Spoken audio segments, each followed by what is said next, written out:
Mi nombre es el teniente William Ashcroft. En noviembre de 2019 recibí órdenes de despliegue que no tenían sentido desde el primer momento en que las vi. Estaba estacionado en Fort Bragg en ese momento. Trabajaba en una unidad de logística especializada, manejando equipo y personal para operaciones clasificadas. El trabajo era mayormente administrativo. Era el tipo de asignación que te ganas después de suficiente experiencia en el frente. Las órdenes llegaron un viernes por la tarde a través de un mensajero. Eso nunca era una buena señal. Cuando las órdenes llegan por entrega manual, significa que alguien quiere evitar dejar un rastro electrónico. El mensajero era un civil, estaba en sus 40 y tantos, con un rostro difícil de recordar. Me entregó un sobre de Manila con mi nombre impreso en el frente. Me dijo que me presentara en la base de la Fuerza Aérea Andrews el lunes por la mañana. Dijo que trajera equipo para clima frío y efectos personales, para un despliegue extendido. Dijo que no hubiera comunicación con la familia o colegas sobre la asignación. Luego se fue antes de que yo pudiera hacer preguntas. Dentro del sobre había una sola página. Órdenes de despliegue, asignándome a una tarea temporal en la estación McMurdo, en la Antártida. El propósito figuraba como operaciones de apoyo meteorológico. La duración figuraba como indefinida. La lista de equipo me indicó que este no era un despliegue normal. Se incluía el equipo estándar para clima frío, pero también dispositivos de encriptación portátiles y equipo de comunicación satelital, clasificado para frío extremo. Había equipo táctico que no tenía nada que ver con la medición de patrones climáticos. Pasé el fin de semana preparándome. El secreto me molestaba más de lo que debería. Había estado en operaciones clasificadas antes, pero esos despliegues tenían sesiones informativas, parámetros de misión y cadenas de mando claras. Esto se sentía diferente. Esto se sentía como ser desaparecido con papeleo oficial. Mi esposa Jennifer sabía que algo andaba mal. 20 años de matrimonio significan que no puedes ocultarle mucho a tu pareja. Me vio empacar con ese silencio particular que desarrollan las esposas de los militares. Preguntó cuánto tiempo estaría fuera. Le dije que podrían ser semanas o podría ser más tiempo. Ella adivinó que era la Antártida por el equipo que estaba empacando. Repetí la historia de portada sobre el apoyo meteorológico y la ayuda en las operaciones de monitoreo del clima. Jennifer me había visto desplegarme en zonas de combate antes, pero algo sobre esta asignación la preocupaba más de lo habitual. Me dijo que simplemente regresara. Dijo que fuera lo que fuera esto, solo me asegurara de volver. Se lo prometí de la manera en que los soldados siempre prometen. Ambos sabíamos que era una promesa que tal vez no podría cumplir. El vuelo a Andrews el lunes por la mañana fue rutinario. Transporte comercial a Washington, luego un transbordo militar a la base. Me presenté en el edificio C7 exactamente a las 0400 horas. Encontré a otros 3 miembros del personal, esperando en una sala de conferencias sin ventanas que olía a pintura fresca y café institucional. El sargento maestro de grado superior, Henry Beaumont, fue inmediatamente reconocible como militar de carrera. Estaba en sus 30 y tantos largos, con el tipo de rostro curtido que proviene de años de despliegues de campo en condiciones duras. Tenía la mirada de los 1000 metros de alguien que ha visto cosas que los terapeutas civiles no podrían procesar. El especialista Elliot Pembroke era más joven, quizás finales de los 20, con las manos suaves y la energía nerviosa de alguien cuya carrera militar se había pasado detrás de pantallas de computadora en lugar de zonas de combate.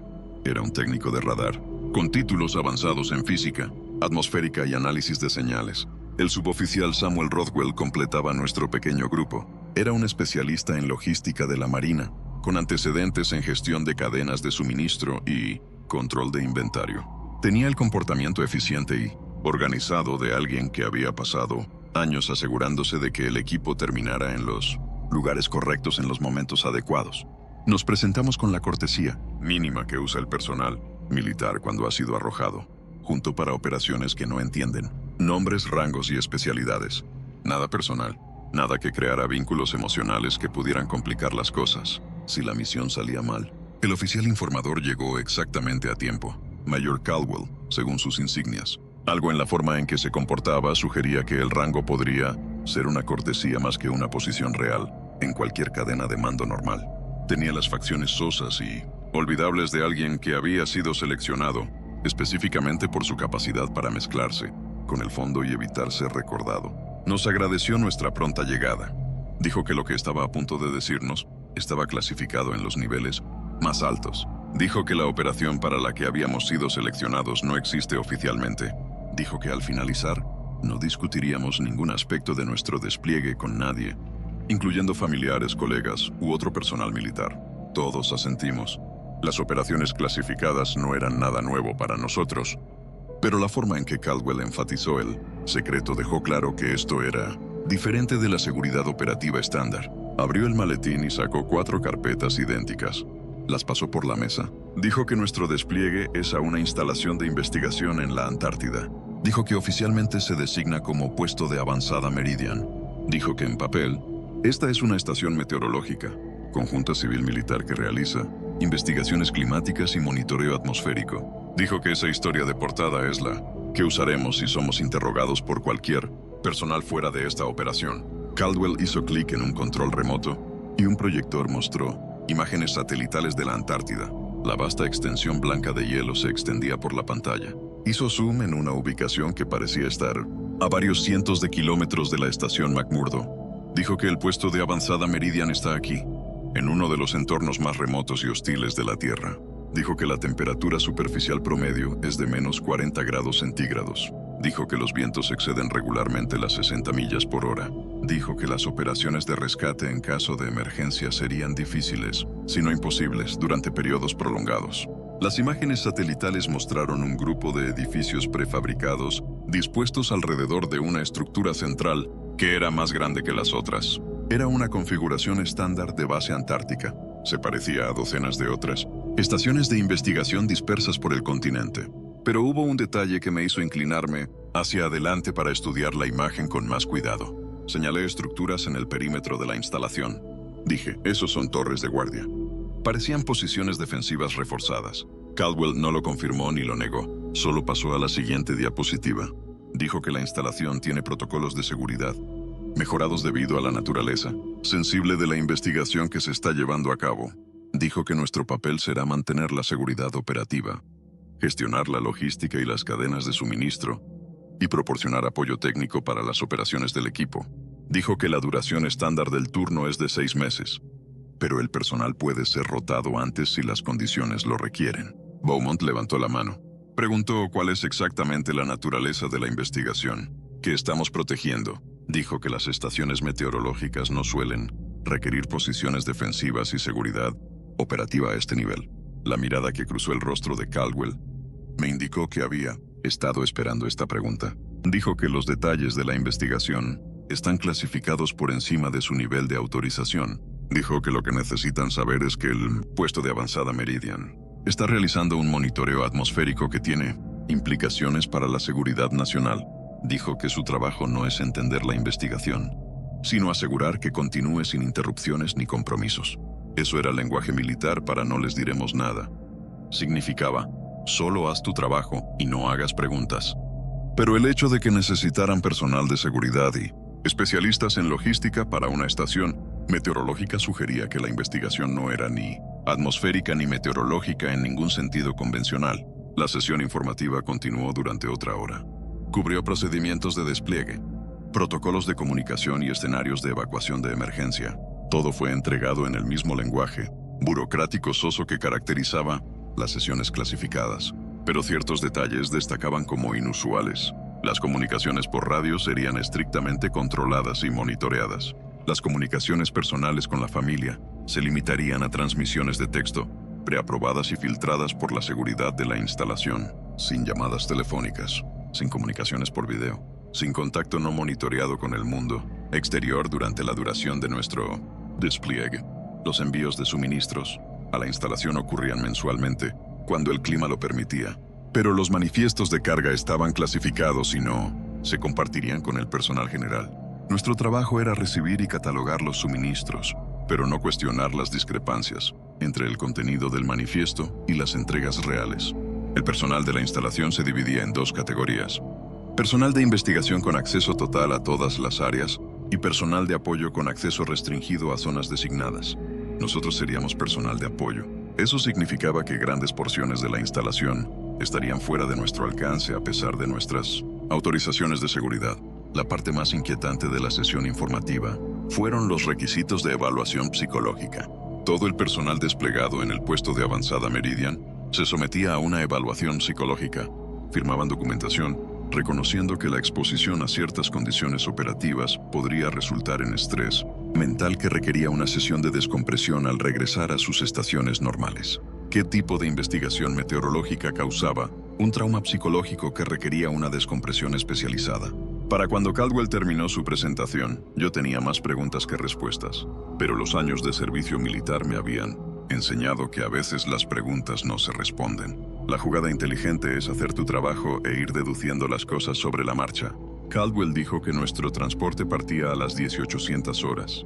Dijo que volaríamos a Christchurch, Nueva Zelanda, y luego nos transferirían a un transporte militar para el tramo final a la Antártida. Dijo que el tiempo total de viaje era de aproximadamente 36 horas. Preguntó si había alguna pregunta. Todos teníamos preguntas, pero ninguna era del tipo que se responde en una sala de Andrews. Así que no dijimos nada. Simplemente nos quedamos allí, procesando la realidad de que estábamos siendo desplegados en uno de los lugares más remotos de la Tierra, por razones que nadie explicaría por completo. Después de que Caldwell se fue, los 4 permanecimos en la sala. Estudiamos los materiales que nos habían dado. Intentamos leer entre líneas el lenguaje oficial. Rothwell estaba hojeando su carpeta de información. Dijo, ¿alguien más notó los protocolos de evacuación? Dijo que las operaciones antárticas estándar tienen procedimientos de rescate detallados y coordinación con socios internacionales y cadenas de mando claras para situaciones de emergencia. Dijo que estos protocolos son mínimos. Dijo que casi parece que están diseñados para desalentar las solicitudes de evacuación. Tenía razón. Los procedimientos de evacuación mencionados en nuestros materiales informativos eran, en el mejor de los casos, superficiales. Sugerían que se esperaba que el personal del puesto de avanzada Meridian manejara las emergencias de forma independiente en lugar de solicitar apoyo externo. Pembroke estaba estudiando los diagramas de diseño de la instalación. Dijo que los requisitos de energía para esta instalación son excesivos para una estación meteorológica. Dijo que basándose en estas especificaciones de generadores y capacidades de almacenamiento de combustible, están operando equipos que requieren un consumo de energía a nivel industrial. Dijo que, sea lo que sea que estén haciendo allí abajo, no es solo medir la velocidad del viento y la temperatura. Beaumont había estado callado durante toda la sesión, pero ahora habló con el tipo de deliberación cuidadosa que proviene de años de experiencia operativa. Dijo que se había desplegado en instalaciones clasificadas antes, polígonos de prueba de armas y estaciones de recolección de inteligencia. Dijo que en esos lugares la historia oficial no coincide con lo que realmente está sucediendo. Dijo, esto se siente diferente. Esto se siente como si estuvieran ocultando algo que va más allá de los protocolos normales de clasificación. Pasamos el resto del día preparándonos para el despliegue. Reunimos el equipo. Revisamos los procedimientos de supervivencia en clima frío. Intentamos no pensar demasiado en lo que estábamos a punto de enfrentar. El vuelo a Nueva Zelanda fue largo e incómodo. Nos dio mucho tiempo para estudiar nuestros materiales y especular sobre qué tipo de operación requería este nivel de secreto. El tramo final desde Christchurch a la Antártida fue en un C-130 Hércules. Era el mismo tipo de transporte militar robusto que había estado volando misiones al hielo durante décadas, sin ventanas, sin comodidad, solo asientos de lona y redes de carga sujetando paletas de equipo. El jefe de tripulación nos dio la charla de seguridad estándar sin mucho entusiasmo. Dijo que aterrizaríamos en el puesto de avanzada Meridian en aproximadamente 7 horas. Dijo que la temperatura actual en el suelo era de menos 42 grados centígrados con vientos racheados de hasta 55 millas por hora. Dijo que la visibilidad era variable debido a la nieve que volaba. Dijo, tendrán 10 minutos en el suelo para descargar su equipo y suministros antes de que regresemos a McMurdo. Nadie hizo preguntas porque ¿cuál sería el punto? Íbamos a uno de los entornos más hostiles de la Tierra para trabajar en una instalación que realizaba investigaciones clasificadas que nadie explicaría. Mientras el C-130 descendía hacia la Antártida, miré por la pequeña ventanilla. La interminable extensión blanca de hielo se extendía hasta cada horizonte. En algún lugar allá, abajo estaba el puesto de avanzada, Meridian y cualquier secreto que contuviera. Y durante los próximos 6 meses, o posiblemente más tiempo, ese desierto helado sería nuestro hogar. El aterrizaje fue brusco. Fue el tipo de choque controlado que ejecutan los pilotos militares cuando las condiciones no permiten aterrizajes suaves. Cuando la puerta de carga se abrió, el aire antártico nos golpeó como una fuerza física. Había tenido frío antes. Me desplegué en Alaska y el norte de Europa. donde las temperaturas caían muy por debajo del punto de congelación. Pero esto era diferente. Este era un frío que quería matarte. Un frío que encontraba cada hueco en tu ropa y comenzaba a trabajar de inmediato para cerrar los sistemas de tu cuerpo. El personal de la instalación nos recibió en la zona de aterrizaje.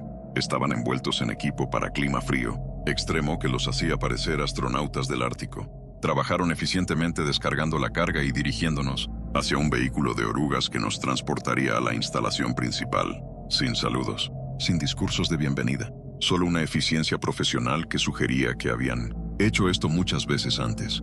Mientras subíamos al vehículo, capté mi primera vista clara del puesto de avanzada Meridian a través de la nieve soplada, edificios prefabricados dispuestos en un perímetro defensivo, conjuntos de satélites y equipos de comunicación que parecían excesivos para una estación meteorológica, y sí, torres de guardia con lo que parecían ser posiciones defensivas reforzadas. Sea lo que sea que estuviéramos aquí para proteger, era algo que alguien consideraba que valía la pena.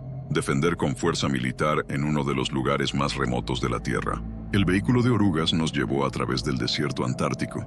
A medida que nos acercábamos al puesto de avanzada Meridian, noté el primer detalle verdaderamente inquietante. La valla perimetral no estaba diseñada para mantener a la gente fuera.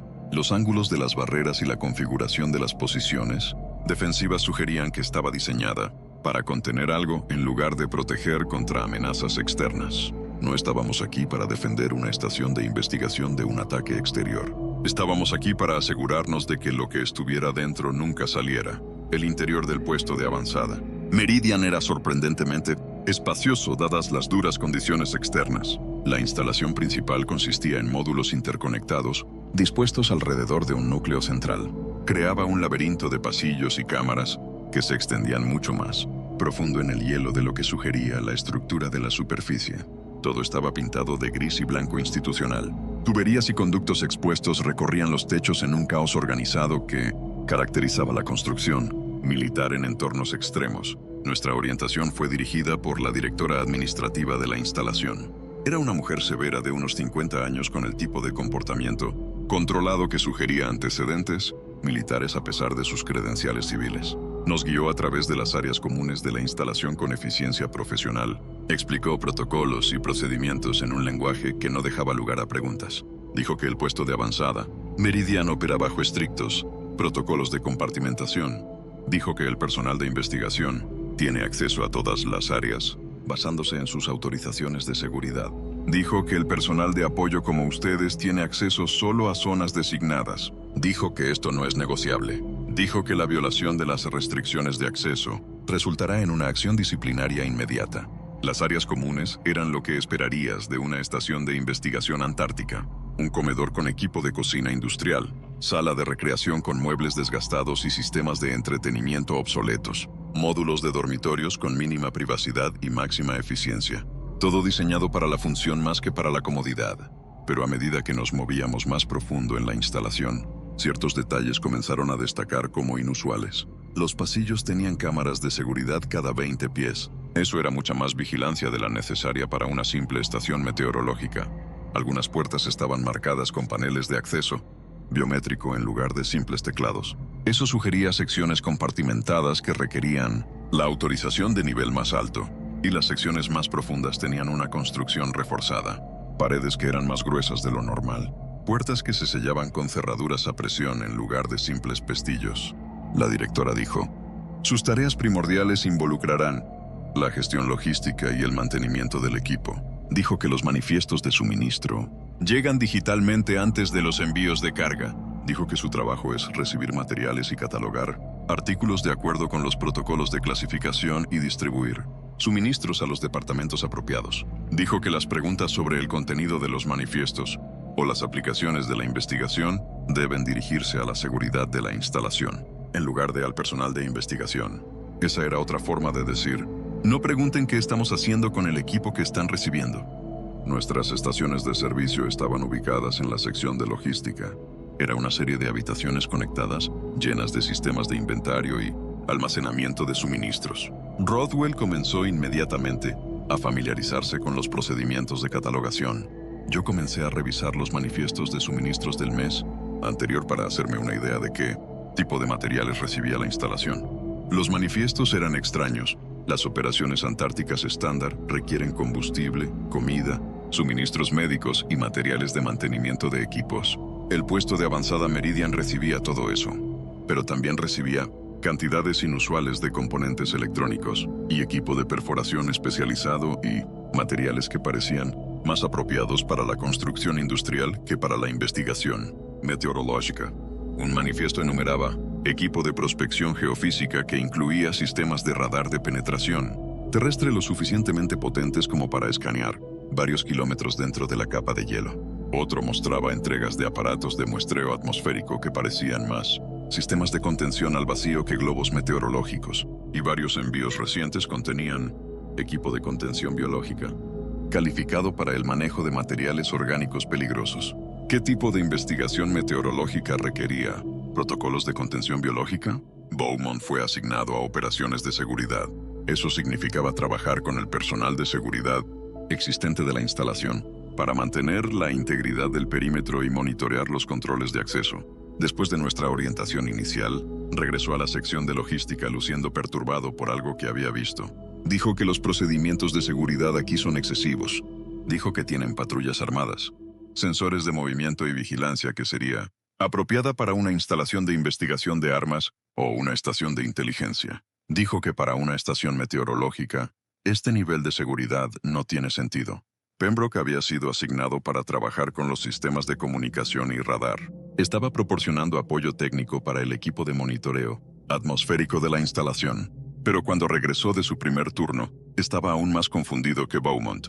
Dijo que el equipo de radar que tienen aquí no está diseñado para el monitoreo meteorológico. Dijo que estos son sistemas de escaneo profundo. Dijo que son del tipo usado para estudios geológicos o mapeo subterráneo. Dijo que están apuntando hacia abajo, hacia la capa de hielo, no hacia arriba a la atmósfera. Dijo que sea lo que sea que estén estudiando, no es el clima.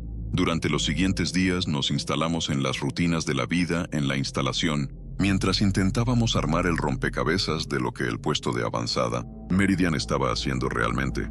La historia oficial era investigación atmosférica, pero todo sobre las operaciones de la instalación contradecía esa cobertura. El personal de investigación se mantenía reservado. Mantenían una distancia profesional con el personal de apoyo. La mayoría de ellos tenían títulos avanzados en campos que no tenían nada que ver con la meteorología, geofísica, arqueología, xenobiología y física teórica. Trabajaban en las secciones restringidas de la instalación, áreas que requerían acceso biométrico y autorizaciones de seguridad que no poseíamos.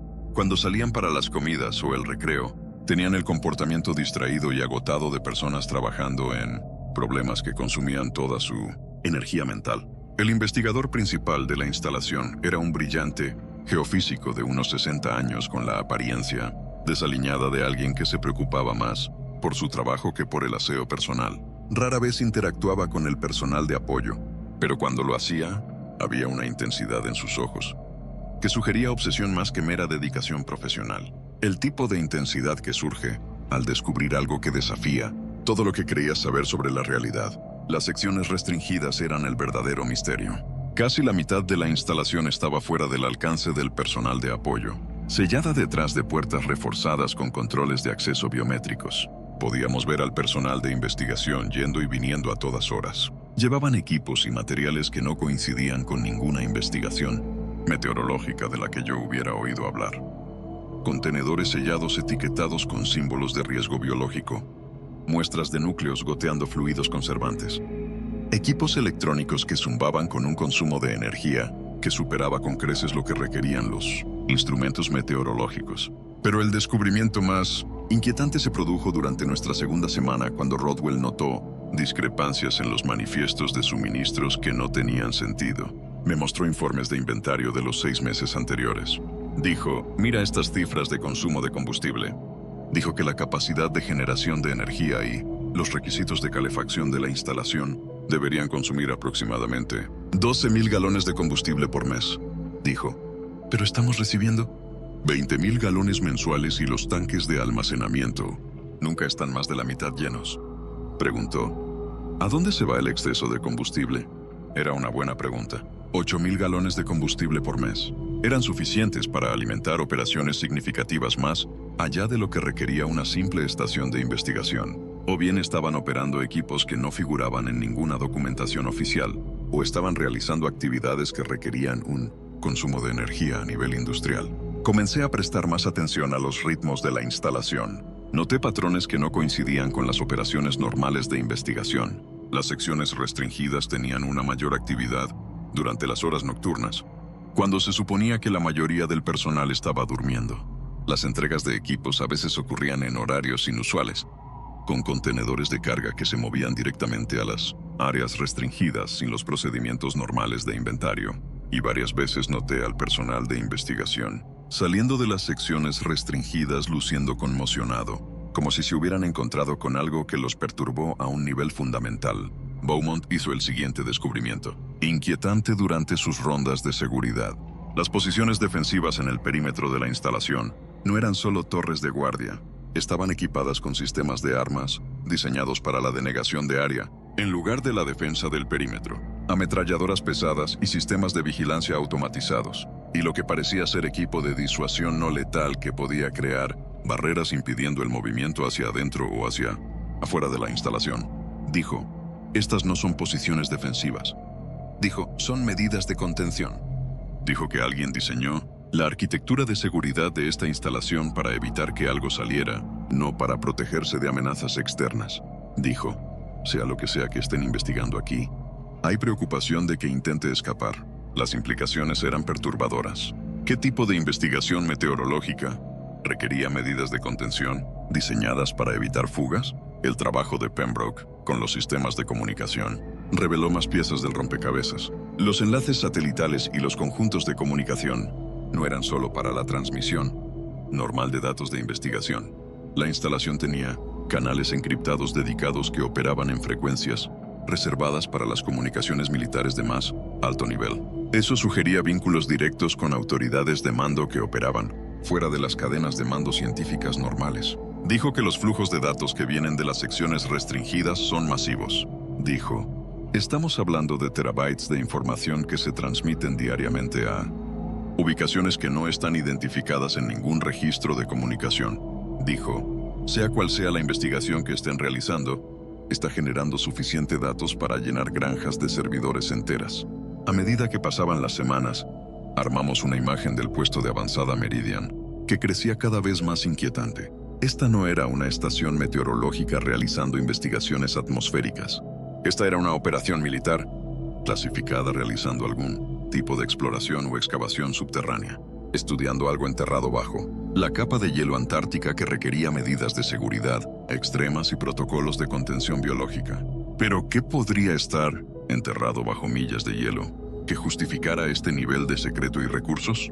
La respuesta comenzó a revelarse a través de pequeños incidentes que se acumularon con el tiempo. El personal de investigación ocasionalmente hacía comentarios que se escapaban de su discreción habitual.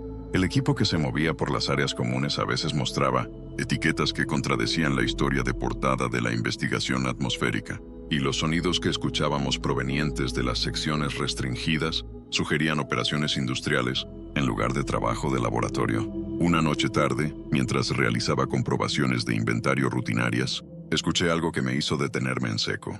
Venía de lo profundo de la instalación, de secciones que se extendían mucho más abajo de los módulos de la superficie. Una vibración de estruendo bajo que se sentía como maquinaria pesada o equipo de perforación, operando a profundidad. Pero cuando consulté con la gerencia de la instalación, me dijeron que todas las operaciones de perforación habían sido suspendidas hacía semanas, debido al mantenimiento del equipo. Entonces, ¿qué estaba haciendo ese sonido? Beaumont comenzó a mapear el diseño real de la instalación. Comparó lo que podíamos observar con los diagramas oficiales que nos habían dado. Lo que descubrió fue inquietante. Me mostró notas que había estado guardando. Dijo que la instalación se extiende mucho más profundo en el hielo de lo que indica la documentación oficial. Dijo que las secciones restringidas no son solo laboratorios sellados. Dijo que son puntos de entrada a túneles subterráneos que descienden mucho más abajo de la instalación de la superficie. Dijo, he estado rastreando los movimientos del personal. Dijo que el personal de investigación a veces desaparece en las secciones restringidas durante 12 a 18 horas seguidas. Dijo que no solo están trabajando en laboratorios sellados. Dijo, están yéndose a algún lugar profundo bajo tierra. Dijo que están realizando operaciones que requieren un despliegue extendido en lo que sea, que encontraron bajo el hielo. La pieza final del rompecabezas llegó durante nuestra cuarta semana, cuando llegó un envío de suministros que no había figurado en ningún manifiesto. Los contenedores de carga fueron transferidos directamente a las secciones restringidas, sin los procedimientos normales de inventario, pero no antes de que yo captara un vistazo del contenido, a través de una caja parcialmente abierta. Equipo de excavación, aparatos de perforación de grado industrial, trajes de contención biológica, calificados para exposición a materiales peligrosos extremos, y contenedores sellados etiquetados con símbolos que reconocí de programas avanzados de investigación de armas. Esto no era equipo de investigación. Esto era equipo para manejar algo peligroso, algo que requería las mismas precauciones usadas al tratar con agentes biológicos o químicos de grado armamentístico.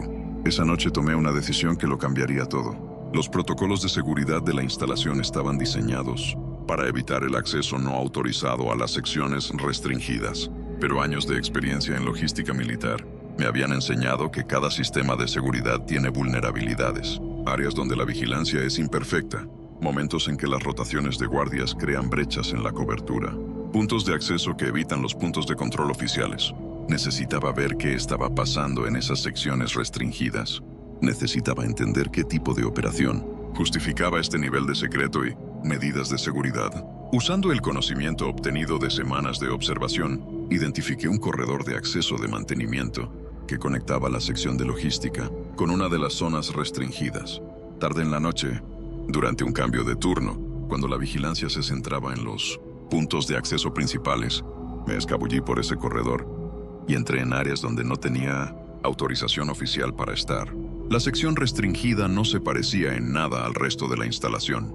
Mientras que las áreas comunes eran institucionales y estériles, esta sección había sido adaptada con refuerzos pesados y equipo industrial que sugería proyectos de construcción serios, en lugar de trabajo de laboratorio.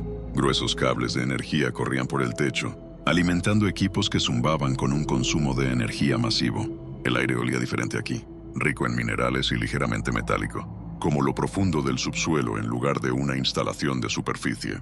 Siguiendo el corredor principal hacia lo más profundo de la sección restringida, encontré lo que parecía ser la entrada a un pozo subterráneo. Ascensores de servicio pesado descendían hacia la oscuridad mucho más abajo de la instalación de superficie. Los paneles de control mostraban marcadores de profundidad que bajaban cientos de metros dentro de la capa de hielo. No solo estaban estudiando algo enterrado bajo el hielo, lo estaban excavando, cavando profundamente en la capa de hielo antártica para alcanzar algo que había sido sellado por eras desconocidas. Mientras estaba allí mirando hacia ese pozo oscuro, escuché voces que se acercaban desde un corredor lateral, personal de investigación regresando desde lo profundo. Su conversación era audible mientras salían del ascensor. La voz de una mujer dijo que las últimas muestras de núcleos muestran que la estructura se extiende mucho más profundo de lo que indicaban los estudios iniciales. Sonaba cansada y tensa. Dijo que el mapeo acústico sugiere que se extiende por kilómetros bajo la capa de hielo. Dijo que sea lo que sea que construyó esta cosa, poseía capacidades mucho más allá de cualquier civilización prehistórica conocida. Un hombre respondió. Dijo, eso no es lo que me preocupa. Dijo, lo que me preocupa es la evidencia de actividad reciente. Dijo, lecturas de temperatura y análisis químico de la atmósfera interior. Dijo, señales que sugieren que lo que esté allí abajo no está completamente inactivo. Dijo, podríamos haber perturbado algo que fue sellado intencionalmente por razones que no entendemos. Las conversaciones pintaban un cuadro de descubrimientos que desafiaban las suposiciones fundamentales sobre la historia humana y la geología antártica.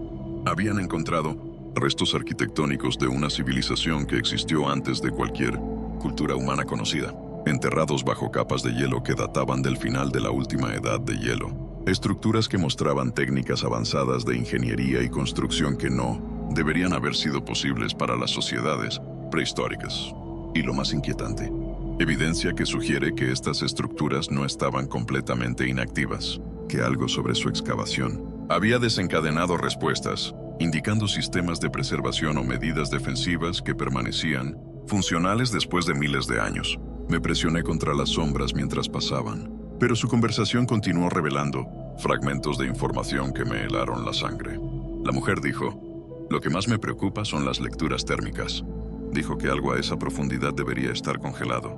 Dijo, pero estamos detectando variaciones de temperatura que sugieren calor residual. Dijo, como si lo que esté allí abajo estuviera de alguna manera generando calor. Dijo, manteniéndose contra el frío. Dijo, eso no debería ser posible. Desaparecieron en otra sección antes de que pudiera oír más. Pero lo que había aprendido fue suficiente para hacerme dar cuenta del alcance total de lo que estaba pasando en el puesto de avanzada Meridian. Habían encontrado algo enterrado profundamente bajo la capa de hielo antártica. Algo antiguo, algo que precedía a la civilización humana conocida. Algo que todavía generaba calor a pesar de estar sellado bajo millas de hielo durante miles de años. Y en lugar de reportar este descubrimiento a las autoridades científicas internacionales, el mando militar había decidido realizar una operación de excavación clasificada, estudiando lo que habían encontrado en completo secreto. La pregunta era qué habían encontrado. Y más importante aún, ¿por qué requería protocolos de contención biológica y medidas de seguridad diseñadas para evitar fugas? Necesitaba saber más. Pero regresar a la sección no autorizada sería demasiado arriesgado. El personal de seguridad eventualmente revisaría las imágenes de vigilancia y notaría mi presencia en áreas restringidas. Tenía que ser cuidadoso y paciente, recolectando información a través de la observación, en lugar de la investigación directa. Durante las siguientes semanas, presté mucha atención a cada detalle que podía observar sobre las operaciones de la instalación, el patrón de movimientos del personal de investigación, el momento de las entregas de equipos a las secciones restringidas, los cambios en la atmósfera de la instalación que sugerían avances importantes en cualquier excavación que estuvieran realizando. Y lentamente surgió una imagen de algo mucho más perturbador que un simple descubrimiento arqueológico. La excavación se estaba acelerando. Las entregas de equipos aumentaron en frecuencia y urgencia. El personal de investigación lucía cada vez más estresado. Trabajaban más horas con menos descanso. Las conversaciones que escuchaba sugerían que se estaban acercando a algo significativo, alcanzando profundidades o realizando descubrimientos que tenían implicaciones más allá de la mera curiosidad científica. El investigador principal de la instalación comenzó a realizar sesiones informativas privadas con personal de investigación seleccionado, reuniones celebradas en habitaciones blindadas, donde la vigilancia electrónica estaba desactivada. El hecho de que el liderazgo de la instalación sintiera la necesidad de evadir sus propios sistemas de seguridad sugería que los descubrimientos eran lo suficientemente sensibles como para requerir una confidencialidad extrema, incluso de las autoridades de mando que habían autorizado la operación. Algo andaba muy mal en el puesto de avanzada Meridian, algo que iba más allá de la investigación clasificada o el secreto militar, y la creciente tensión entre el personal de investigación sugería que lo que sea que estaban encontrando bajo el hielo no era lo que esperaban descubrir. El punto de quiebre llegó durante nuestra octava semana en la instalación, cuando todo cambió de formas que harían imposible la negación e insostenible el secreto. El cambio comenzó sutilmente. Pequeñas desviaciones de las operaciones normales de la instalación que la mayoría del personal no notaría a menos que hubiera estado prestando mucha atención durante semanas. El personal de investigación que había mantenido la compostura profesional durante toda la excavación comenzó a mostrar signos de estrés que iban más allá de la fatiga laboral normal. Aparecieron cambios de comportamiento, trastornos del sueño, discusiones durante las comidas, incidentes de investigadores, negándose a regresar a las secciones, profundas por razones que no explicaban. El personal médico informó de un aumento en las solicitudes de medicamentos para la ansiedad y ayudas para dormir. Señalaron que el personal que había tenido contacto directo con los sitios de excavación recientes estaba experimentando efectos psicológicos que los protocolos de tratamiento estándar no podían abordar. Pembroke notó primero los cambios en los patrones de comunicación. Los flujos de datos encriptados de las secciones restringidas mostraban patrones irregulares, ráfagas de transmisión masiva de información seguidas de apagones completos de comunicación. Los enlaces satelitales operaban a su máxima capacidad durante estas ráfagas, transmitiendo volúmenes de datos que sugerían que se había descubierto algo significativo. Dijo que los protocolos de comunicación han cambiado. Dijo que lo que sea que encontraron allí abajo lo están reportando a las autoridades de mando en tiempo real ahora. Dijo, no más transmisiones programadas regulares. Dijo, esto es un flujo continuo de datos y videos. Dijo, como si quisieran que observadores externos vean exactamente lo que está pasando mientras sucede. Eso sugería que las autoridades de mando estaban lo suficientemente preocupadas por los desarrollos como para querer una conciencia inmediata en lugar de actualizaciones periódicas. Rodwell notó cambios en los patrones de suministro que eran aún más inquietantes. Requisitos de emergencia para equipos especializados llegaban en vuelos no programados, materiales que evitaban los procedimientos normales de inventario y iban directamente a las secciones restringidas, equipo de contención biológica, sistemas de escaneo avanzado, y lo que parecían preparativos para evacuación de emergencia, calificados para condiciones de materiales peligrosos. Dijo, se están preparando para contingencias. Me mostró manifiestos que había logrado documentar antes de que fueran clasificados. Dijo, protocolos de evacuación y medidas de contención y equipo de esterilización atmosférica. Dijo que eran el tipo de materiales que usarías si necesitaras sellar algo peligroso y evacuar al personal en poco tiempo. Las observaciones de seguridad de Beaumont pintaban un cuadro aún más alarmante. Las posiciones defensivas en el perímetro de la instalación habían sido reforzadas con sistemas automatizados adicionales. Los protocolos de emergencia fueron actualizados para incluir escenarios que no se explicaban en ninguna documentación oficial, y el personal de seguridad estaba realizando simulacros que involucraban bloqueos en toda la instalación y procedimientos de respuesta rápida que parecían diseñados para amenazas internas en lugar de ataques externos. Dijo, algo los tiene asustados. Dijo que los protocolos de seguridad que fueron diseñados para la contención están siendo actualizados para incluir medidas de supresión activas. Dijo, se están preparando para lidiar con algo que podría intentar escapar de la contención. Dijo, y quieren la capacidad de detenerlo con fuerza letal si es necesario. La señal de advertencia final llegó durante nuestra 9ª semana cuando el investigador principal de la instalación convocó a una reunión de emergencia de todo el personal de la instalación. El hecho de que estuviera incluyendo al personal de apoyo en una sesión informativa sugería que la situación se había deteriorado hasta el punto en que mantener una compartimentación completa ya no era posible. Nos reunimos en la sala de conferencias principal. El personal de investigación y el personal de apoyo, juntos por primera vez desde la orientación inicial. La tensión era palpable.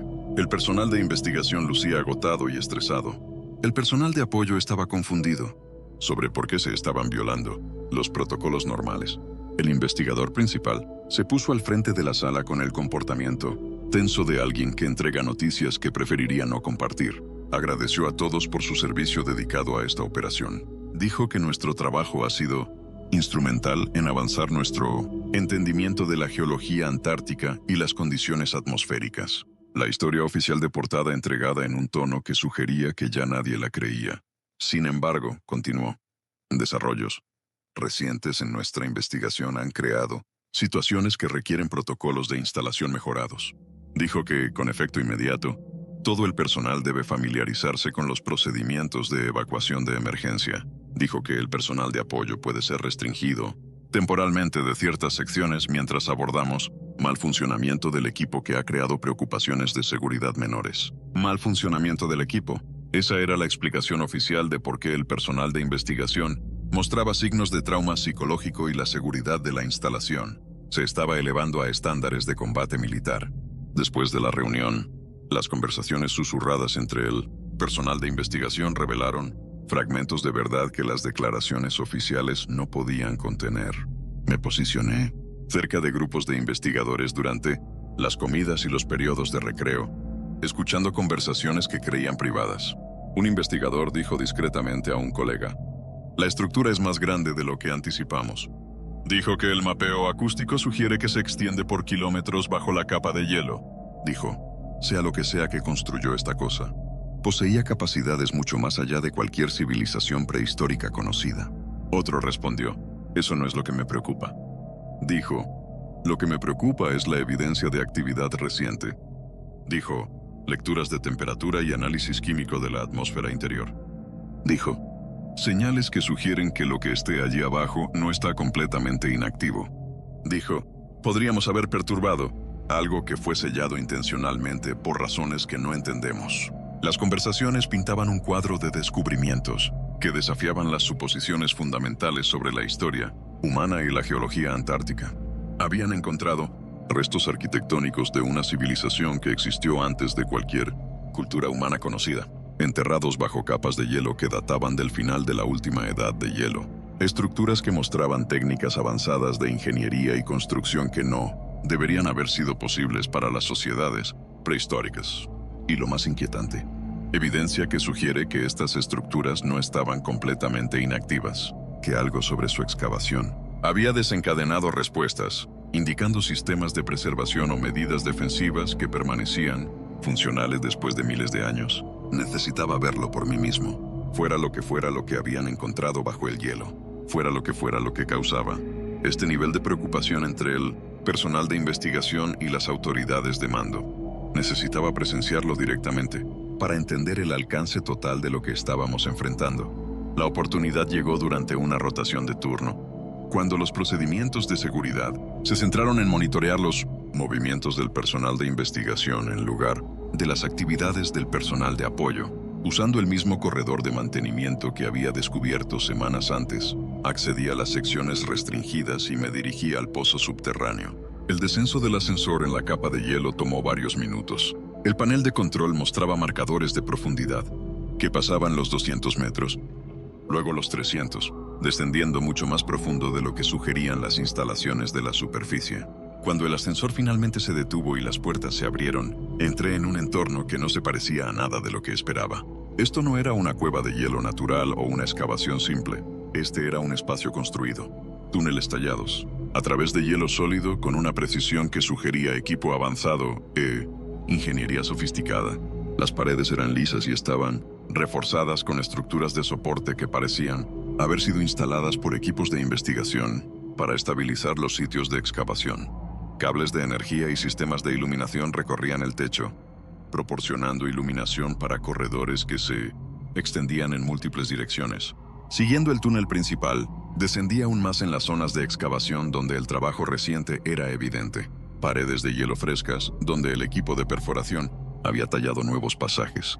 Estaciones de equipo donde los investigadores habían instalado sistemas de monitoreo y entradas selladas marcadas con advertencias de riesgo biológico que llevaban a secciones más profundas que requerían equipo de protección especializado.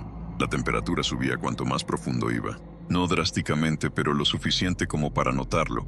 La temperatura de la superficie en la Antártida era de menos 40 centígrados. Pero aquí abajo, en túneles sellados a varios cientos de metros bajo la capa de hielo, se sentía más cerca del punto de congelación que del frío extremo. Algo estaba generando calor a profundidad, calentando el ambiente inmediato contra el hielo glacial circundante.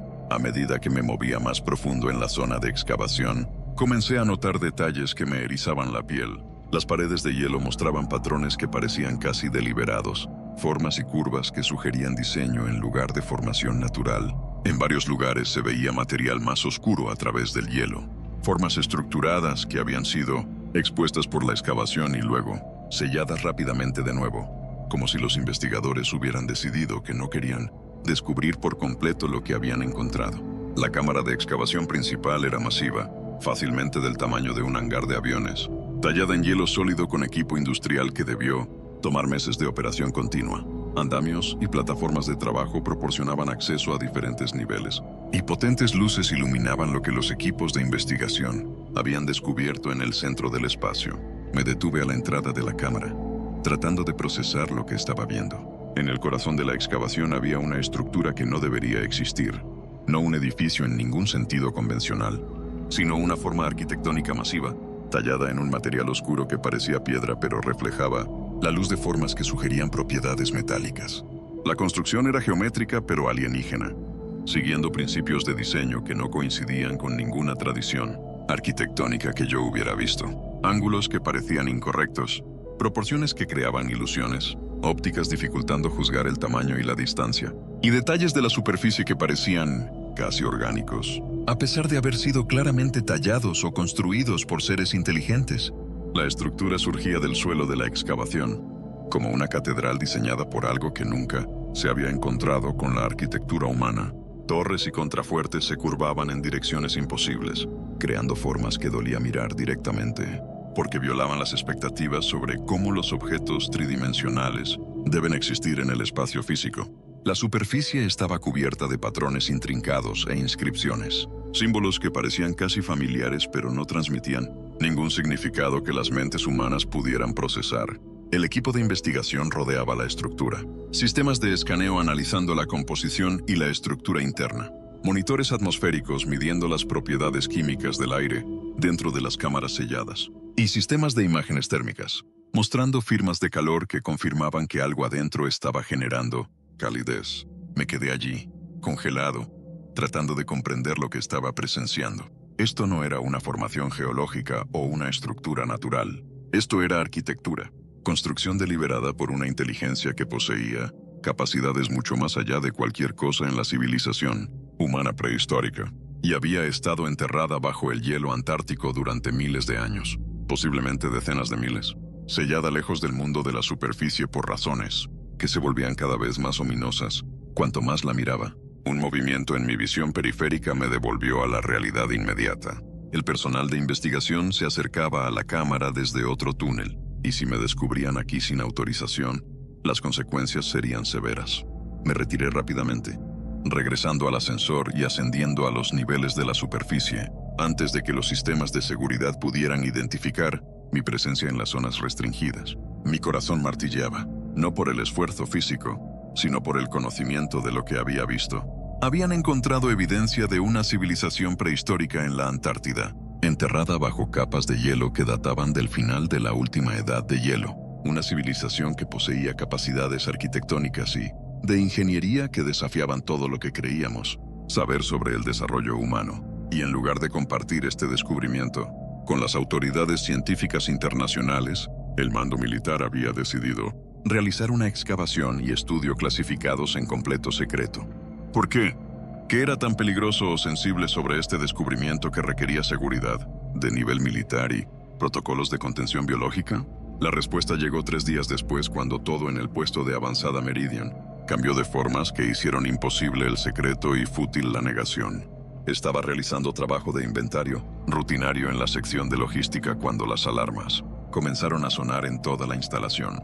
No alarmas de incendio o señales de emergencia estándar, sino alertas especializadas que solo había escuchado durante los simulacros de seguridad. Protocolos de bloqueo en toda la instalación, activando todos los sistemas, automatizados simultáneamente. La voz de la directora administrativa anunció, por el intercomunicador de la instalación, dijo que todo el personal se reportara a las zonas de seguridad designadas inmediatamente. Dijo, esto no es un simulacro. Dijo, reitero, esto no es un simulacro. Dijo, todo el personal a las zonas de seguridad ahora. El tono era controlado pero urgente, llevando matices de preocupación genuina en lugar de un procedimiento rutinario. Beaumont apareció en la sección de logística en segundos. Su entrenamiento era evidente en la forma en que se movía con eficiencia decidida. Dijo que algo pasó en las zonas de excavación profunda. Dijo que los canales de seguridad informan de una falla de contención y la evacuación del personal de investigación de las secciones subterráneas. Falla de contención. Las palabras enviaron hielo por mis venas, más frío que el aire antártico. Nos dirigimos a las zonas de seguridad designadas según lo ordenado. Pero a través de las ventanas y las paredes de los pasillos, pude ver actividad que confirmaba la evaluación de Beaumont. Personal de investigación saliendo de las secciones restringidas. Algunos caminando rápidamente con un pánico apenas controlado. Otros siendo apoyados por colegas, como si estuvieran físicamente heridos o psicológicamente traumatizados.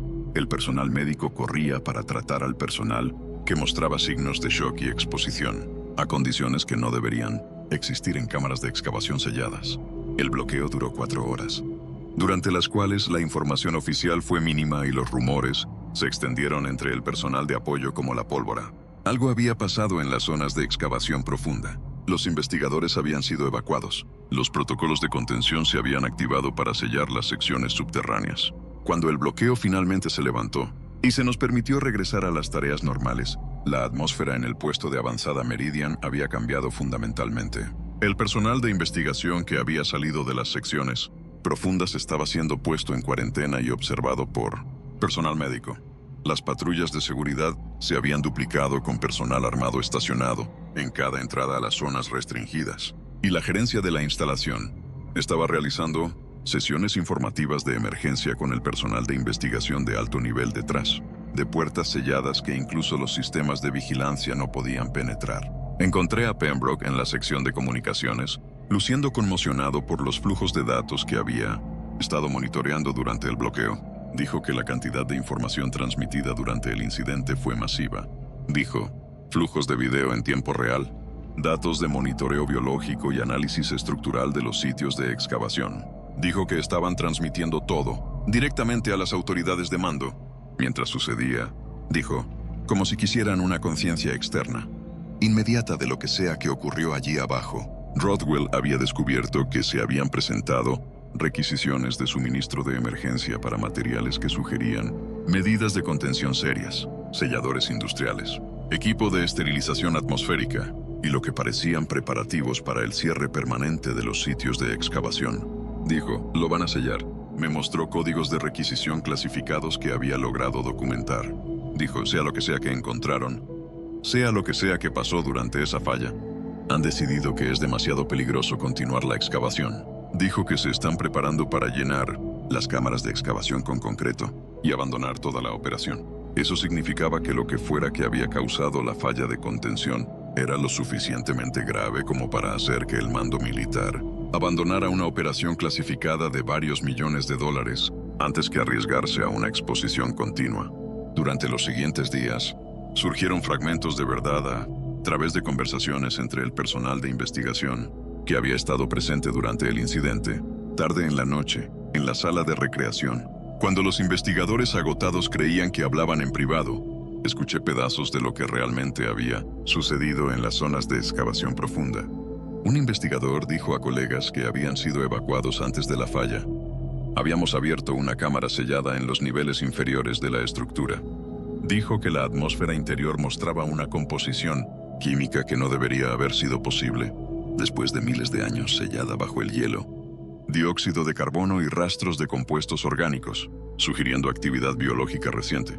Otro añadió, cuando entramos en la cámara encontramos sistemas de preservación que todavía estaban activos. Dijo que había mecanismos de control de temperatura manteniendo condiciones más cálidas que las zonas de excavación circundantes, y evidencia de lo que el investigador principal pensó inicialmente que podrían ser restos momificados, añadió.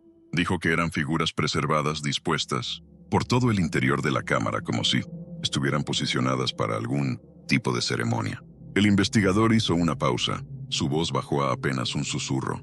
Dijo, pero no estaban momificados. Dijo, estaban latentes.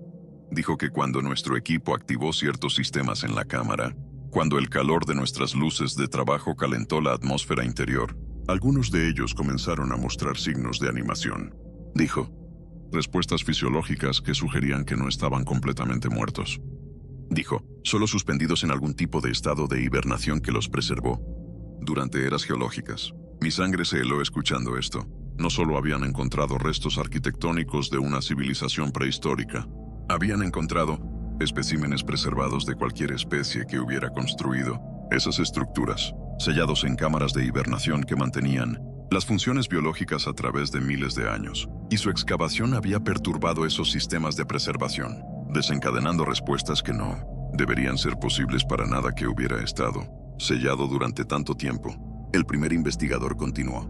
Dijo que lo que nos hizo evacuar no fue solo los signos de animación. Dijo que fue lo que vimos en las inscripciones de la cámara. Dijo que cuando el investigador principal logró una traducción preliminar de los símbolos, parecían ser advertencias. Dijo, instrucciones sobre cómo estas cámaras debían permanecer selladas.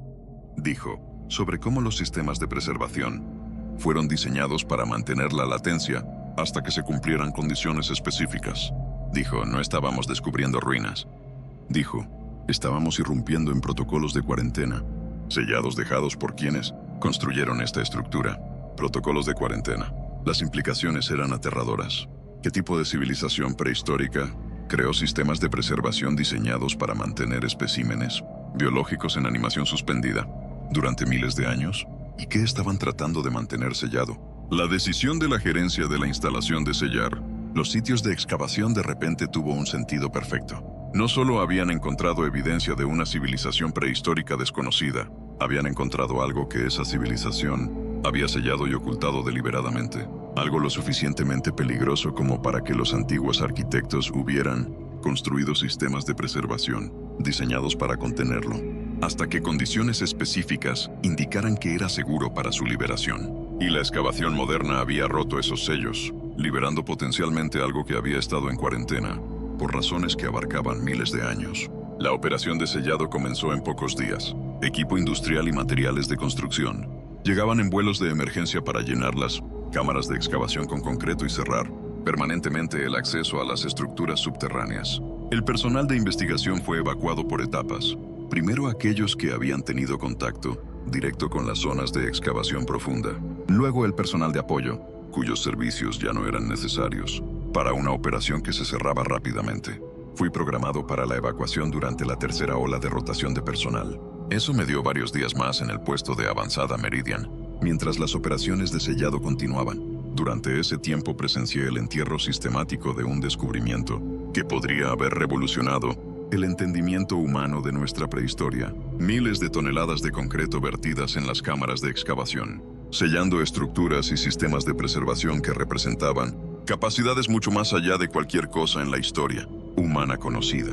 Ingenieros militares trabajaron contrarreloj para asegurar el cierre completo de los puntos de acceso, instalando barreras permanentes diseñadas para evitar futuros intentos de excavación.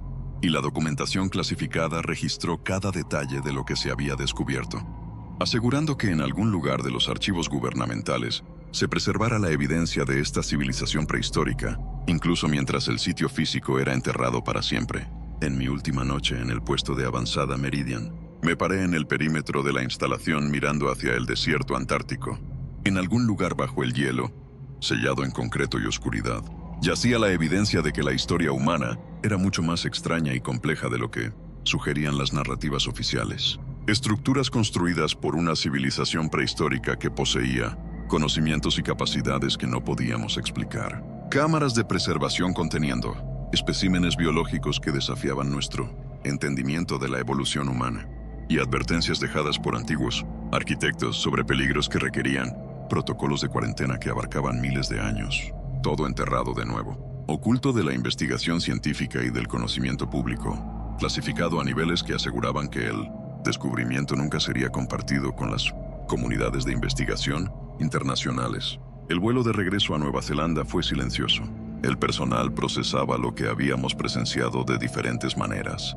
Algunos estaban aliviados de irse, agradecidos de regresar a las tareas militares normales que no involucraban misterios prehistóricos y fallas de contención. Otros estaban enojados porque un descubrimiento de tal magnitud fuera suprimido en lugar de estudiado abiertamente. Y unos pocos, como yo, simplemente intentábamos procesar las implicaciones de lo que habíamos aprendido sobre la prehistoria humana y las cosas que aún podrían estar selladas bajo el hielo antártico.